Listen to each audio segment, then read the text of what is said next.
What's the most FK'd up story you've heard? My brother-in-law is an engineer in the northwest of England. He mentioned about a time working in a molten metals factory where one guy fell into a vat of molten aluminium. It was an unfortunate working accident and they drained the vat and the only thing left was the steel toe caps from his boots. It resonates with me as at some point when the guy fell, he knew what was coming and he had no way to stop it. My ex-wife's aunt came home after work and saw her husband sitting on a stump, leaning on an axe in the backyard. She assumed he was taking a break from chopping firewood, so she made coffee. She took his out to him and found out he had slipped, the axe cut his leg, he sat on the stump, and he bled out. The only thing propping him up was the axe. He had been dead since about noon. That story has never left my brain. My best friend when we were 22 got shot in the head. Someone broke into her house, put a pillow over her head, and shot her while she was sleeping in her bed. She survived but had brain damage. Then 30 years later, she was sleeping in her bed in a manufactured home and an 18-wheeler ran over her and killed her. Apparently the driver had stolen the truck and was on the run from police. He jumped out and the truck kept going right over her. When I was living in Virginia, I had a buddy who was an EMT.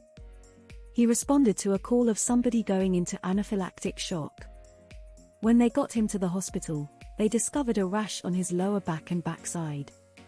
He somehow got his neighbor's German shepherd to rectally violate him, but it turns out he was allergic to the dog. I once was on a beach taking photos of surfers and one of them wanted to buy some shots of himself. Well, I got them printed up and when I tried to get a hold of the dude I found out he had done a bunch of hallucinogens and killed his roommate and fed the friend's heart to his dog and supposedly ate some himself. So, a friend is an EMT, he was once called to an traffic accident on a mountain pass. Some guy had just gotten his new superbike, and wanted to try it out. The mountain pass roads are often long, straight and without traffic. They guesstimate that he was somewhere north of 300 km/h 186 miles per hour. But no traffic also means more wildlife. He hit a moose. There was just pieces left, they just had to bring everything to the morgue and sort it there. I know someone who worked with a colleague who'd been tortured by having bicycle spokes hammered into his legs. Woman found her husband breastfeeding from his mother on his wedding day. So we used to have a classmate in first grade. He died in a car accident along with his mother right in front of our school because of a drunk woman. His body was found in front of the school gate.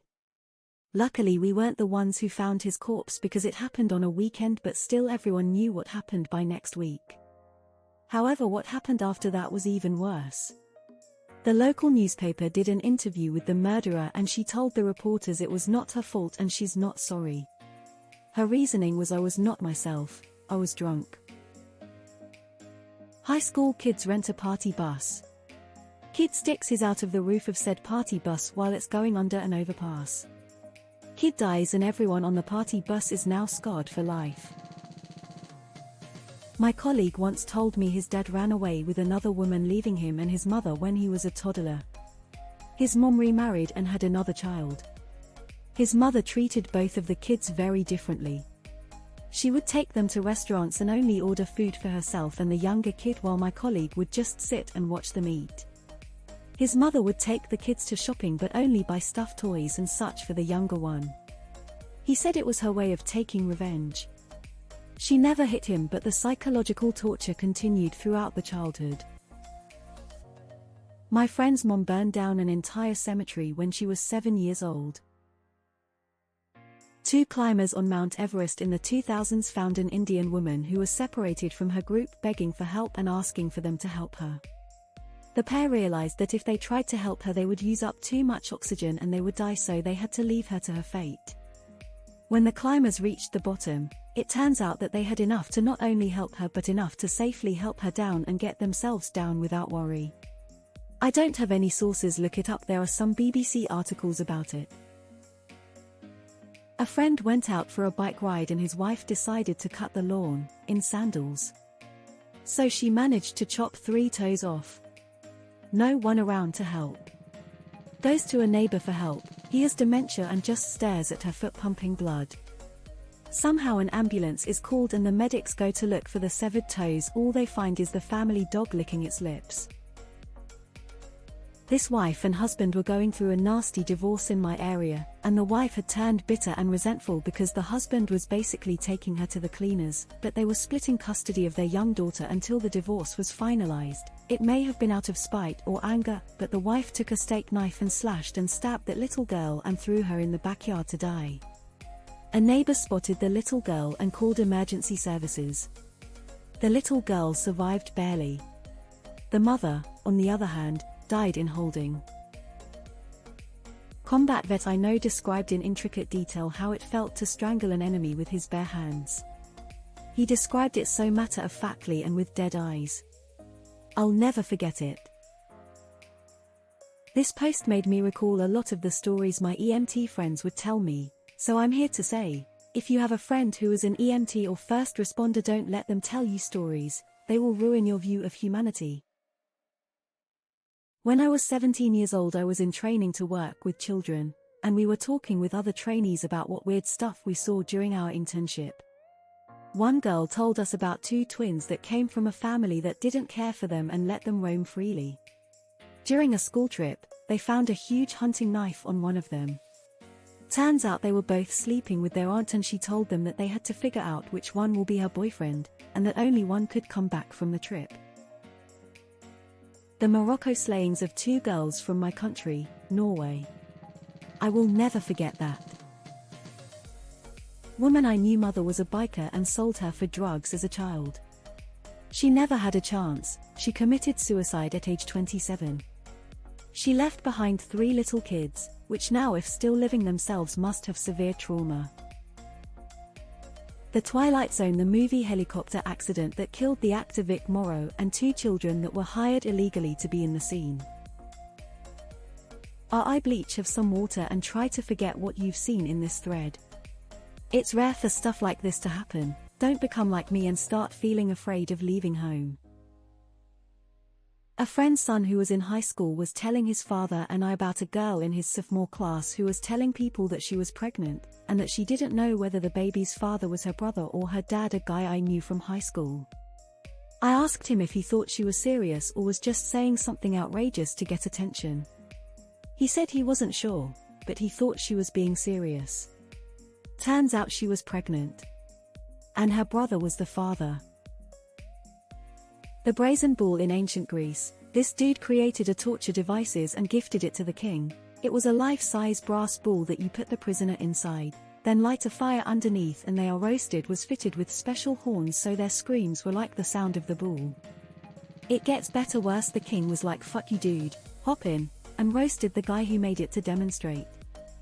Then they pulled him out still alive and threw him off a cliff. Daughter of some people I know lost her life to a Judah bull ball exploding near her and the shards hitting her in the head face. During a camping trip they were having a barbecue, suddenly a loud bang and she was gone in an instant.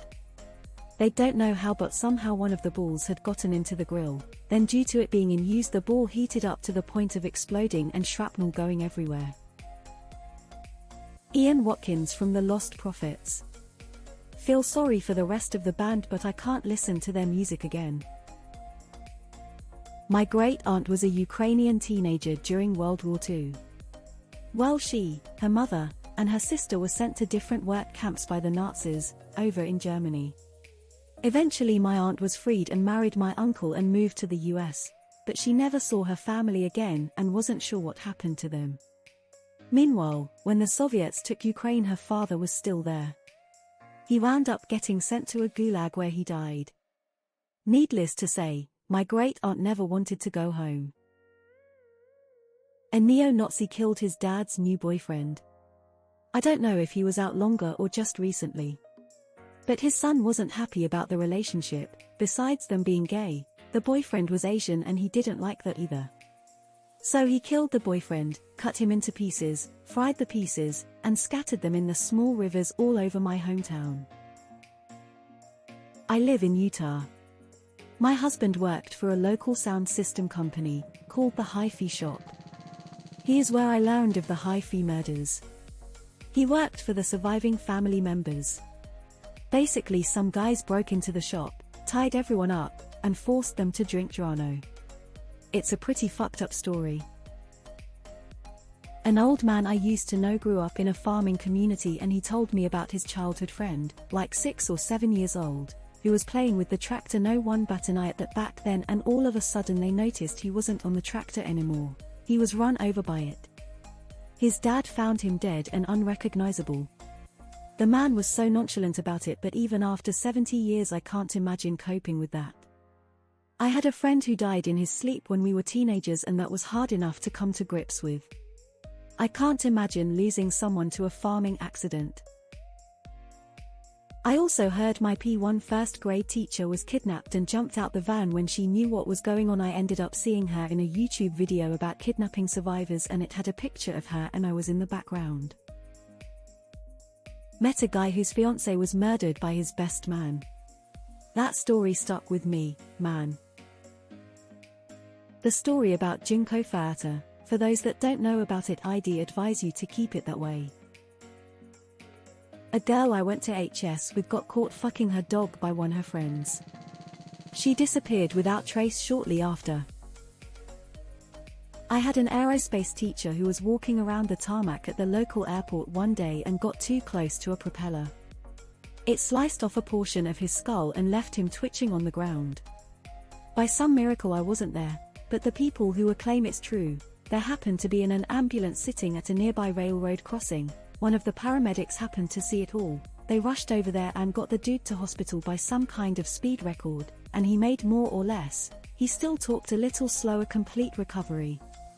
He had said his prayers that day.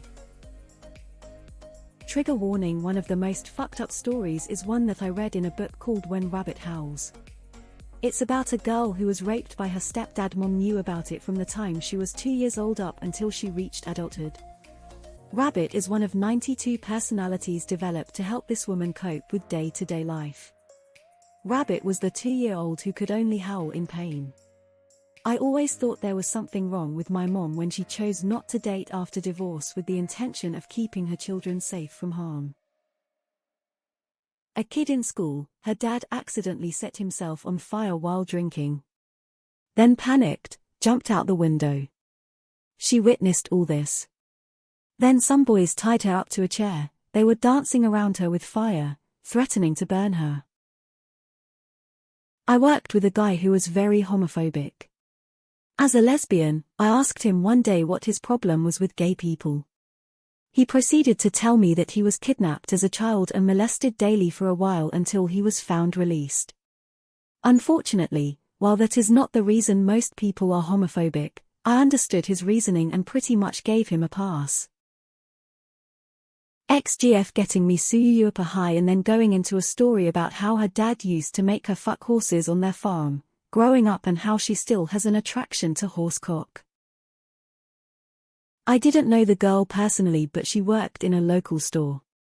One day she goes out with her friends to a nearby city, I think, and they drink a bit. The train was super hot, so she stuck her head out to cool down and got decapitated. I think she was around 21 years old, so tragic.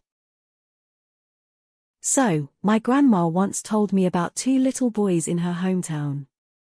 This would have been in the 30s and the boys would have been around 3 and 5. So, apparently the boys had seen some men butcher and salt a hog. Later that day one of the parents got home and the oldest boy was excited and saying, "Look what I done," and led them to the backyard where he'd butchered and salted his little brother. Edit: I don't care if you think it's bullshit. I never said it was true, just that it was a fucked up story. A mutual friend was supposedly messing around and wanted to wake up a friend by pulling the trigger to a handgun. Still makes no sense what was going through his mind, but having an intimate understanding of what went down that night, alcohol and drug use was involved. I still don't think it was a joke. My friend was woken up to a chambered bullet to the head, killing him after a brief moment. Don't play with